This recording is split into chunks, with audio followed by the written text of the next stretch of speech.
Untuk informasi lebih lengkap dan berita-berita lainnya yang terkait, klik link di deskripsi di bawah ini. Dan jangan lupa juga subscribe channel YouTube kami. Pastikan Anda juga menginstal aplikasi CNBC Indonesia yang tersedia di App Store dan Play Store.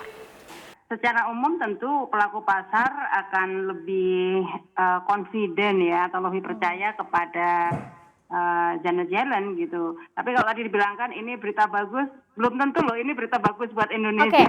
Iya. Jadi Dampaknya kan seperti apa memangnya Bu Eni? Ya, pertama begini, kalau ini buat Amerikanya sendiri ya. Kalau buat Amerika yang dibutuhkan sekarang kan memang upaya stabilisasi dan upaya juga meningkatkan kepercayaan para pelaku usaha, termasuk yang paling utama tentu investor.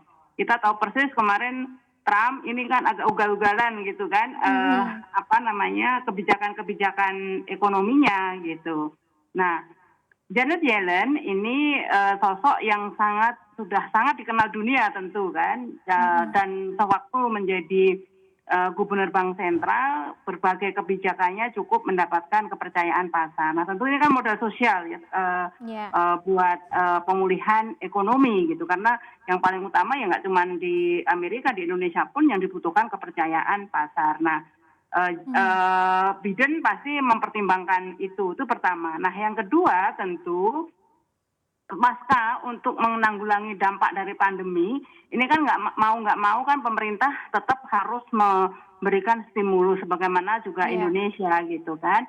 Nah stimulus ini kan bagaimana supaya tidak punya efek efek samping gitu kan. Kalau penyakit obat itu kan bagaimana diupayakan tepat sasaran tapi nggak menimbulkan efek samping, terutama efek samping dari sisi moneter.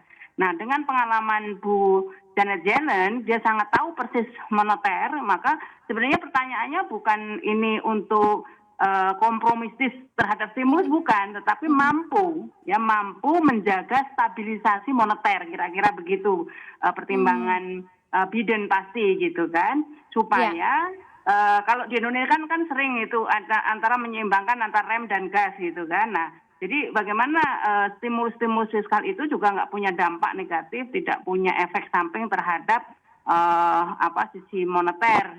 Nah, tetapi stabilisasi, kalau Amerika stabil, ini tentu juga satu sisi karena Amerika negara besar, ini pasti akan mendorong berkontribusi besar terhadap pemulihan ekonomi global. Nah, tapi di sisi lain, kalau Amerika relatif stabil, maka modal yang lari termasuk ke Indonesia ini kan bisa balik lagi gitu kan.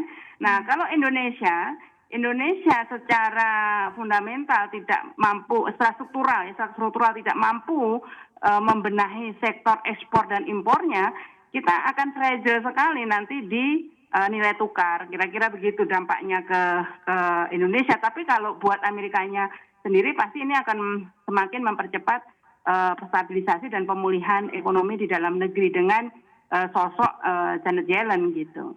Oke, jadi kita harus betul-betul mempersiapkan diri begitu ya, kalau dampaknya ke Indonesia tadi harus diatur sedemikian rupa. Tetapi di sisi lain ini juga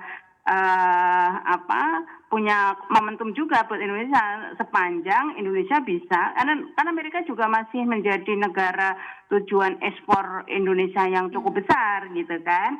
Nah jadi stabilisasi nanti tinggal di residunya lebih besar mana gitu, residu dampak tadi aliran modal ke nilai tukar kita, atau juga kalau Indonesia mampu memanfaatkan karena Amerika lebih cepat pulih, ya Indonesia juga akan punya peluang untuk meningkatkan ekspor kita ke Amerika gitu. Cuman dengan catatan ekspornya jangan hanya komoditas, karena Amerika nggak butuh banyak komoditas gitu.